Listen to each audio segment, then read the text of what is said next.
Hi, this is Eric from AHA, and today I get to show you how to create presentations from a whiteboard. I don't need to recreate my whiteboard somewhere else. I just use my frames as slides and present with one click. Check it out.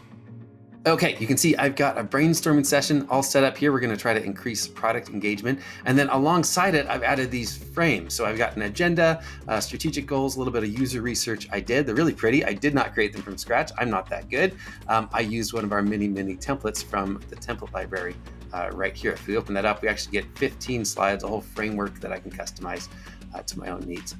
Okay, let's present. I do not want to recreate this in a formal presentation tool. That sounds boring. And I actually think it's really useful to have it right next door to the brainstorming session, help that be more effective. So I'm going to open the presentation sidebar. You can see those frames have just become slides. And when I click present, I have a beautiful new presentation to go to right here. By the time we're done with it, we are ready for a really effective brainstorming session. And that is it. I get to present where I collaborate, which I love. Everyone invited gets one link to go to, and no context switching, which they love. Enjoy.